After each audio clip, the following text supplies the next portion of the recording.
मी व्यक्तीची नव्हे तर शासक म्हणून तुलना केली होती, त्यामुळे माफी मागणार नाही असं उत्तर काँग्रेसचे प्रदेशाध्यक्ष हर्षवर्धन सपकाळांनी दिलंय। एकनाथ शिंदे यावरून सभागृहात आक्रमक झाले होते।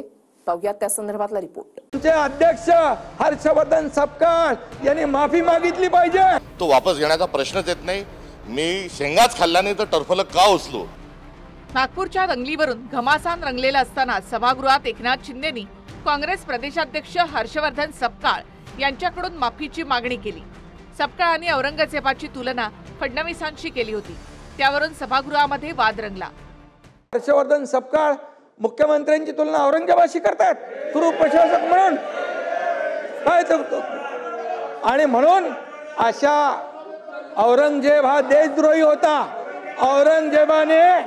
औरंगजेबाने धर्मवीर संभाजी महाराजांचा अनन्वित छळ केला, डोळे काढले, जीभ छाटली। एक या काय मुख्यमंत्र्यांनी त्यांची जीभ चाटली का? डोळे काढले का? चामडी सोलली?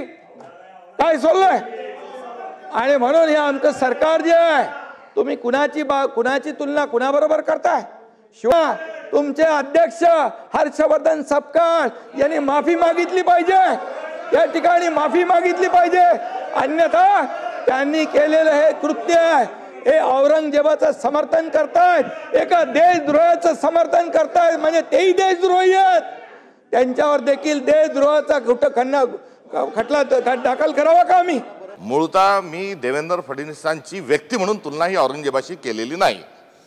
मी औरंगजेबाचा कारभार आणि देवेंद्र फडणवीस सरकारचा कारभार याची तुलना केलेली आहे आणि स्पष्ट आहे की दोघांचाही कारभार हा एकसारखा आहे। तर देवेंद्र फडणवीस साहेबांच्याही कारकिर्दीमध्ये टोळ्या ज्या आहेत त्या सक्रिय झालेल्या, कुठे कोयता गँग, कुठे रेती गँग, तर कुठे आका, कुठे खोक्या, असे लोक जन्माला यायला लागले। शिवसेना एकाच्या दोन केल्या आहेत, तेही त्याचंच लक्षण आहे।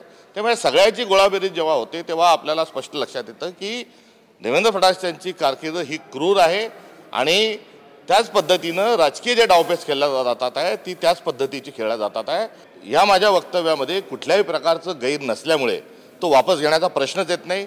मी शेंगाच खाल्ला नाही तर टरफल का उचलू। काय काँग्रेसचे प्रदेशाध्यक्ष त्यांनी देवेंद्र फडणवीस आणि औरंगजेबाची तुलना केली, म्हणाले क्रूर प्रशासक आहे। काय अरे कुठला क्रूरपणा त्यांना दिसला त्यांच्यामधला? त्यांचे काय डोळे काढले का? त्यांचे काय जीभ काढली का? त्यांचे काय कातडी सोडली का? त्यांचे काय नख कापले? काय केलं? अरे काय बोलायचं? कोणाची तुलना कोणी करायची? आज एकनाथ शिंदे साहेबांनी काय केलं तर एकनाथ शिंदे साहेबांनी बोट दाखवून की यांना औरंगजेब म्हटलं, यांना औरंगजेब म्हटलं।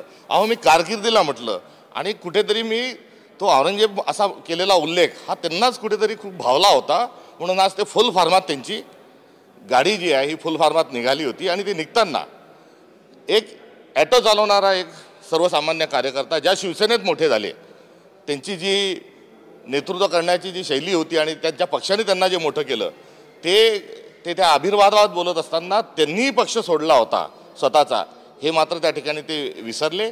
त्यांची त्याच्यातनं लायकी कळती, यांची पात्रता कळती, त्याच्यातनं तो काय उंचीचा आहे, तो त्या गोष्टीला पात्र होता का, ते पहिल्या व्यक्तीने पण त्याचं हे केलं पाहिजे की कशाला त्यांनी राजीनामा दिला।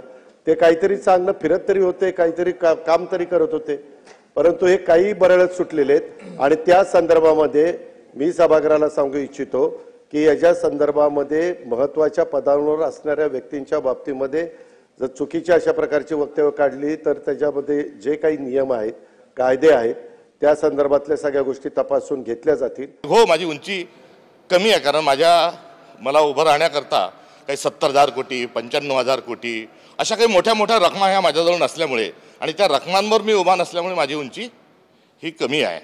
दुसरं, माझे वडील आमदार नव्हते, माझ्या घरात कुणी माझे आजोबा राजकारणात नव्हते, त्यामुळे मला राजकीय वारसा नसल्यामुळे, मी सर्वसामान्य परिवारातला असल्यामुळे आणि राजकीय वारसा नसल्यामुळे आणि कुठे चुलत्याच्या खांद्यावर बसून राजकारण मला करता न आल्यामुळे माझी उंची हो खरोखरच कमी आहे। माझ्याजवळ कोणताही साखर कारखाना नाही, माझ्याजवळ कोणतेही उद्योग नाही आणि ते उद्योग नसल्यामुळे माझी उंची निश्चित कमी असेल। दिल्लीमध्ये भाजपच्या एका खासदारांनी शिवाजी महाराजांचा पुनर्जन्म मोदींच्या रूपात झाल्याचं विधान केलं, त्यावरून महाराष्ट्राच्या सभागृहात गदारोळ झाला नाही। पण काँग्रेसच्या सपकाळांनी औरंगजेबाची तुलना फडणवीसांशी केली, यावरून शिंदेनी आक्रमक भाषण करत हा देशद्रोह होत नाही का असा सवाल केला।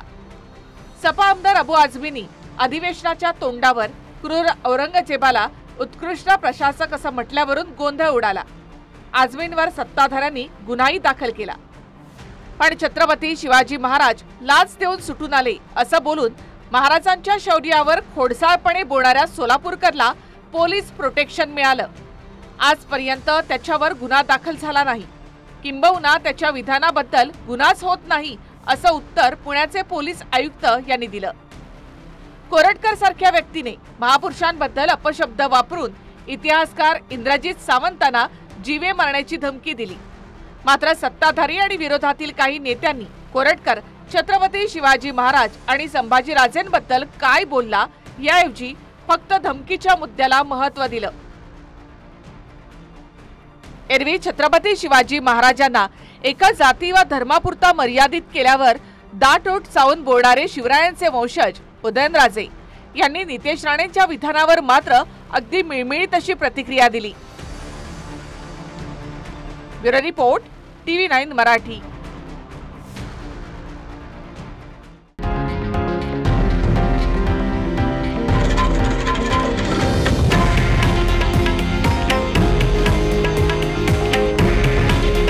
हे आहे देशातील नंबर 1 न्यूज नेटवर्क आणि आपण पाहत आहात TV9 मराठी। काळजी तुमची, हित महाराष्ट्राचं।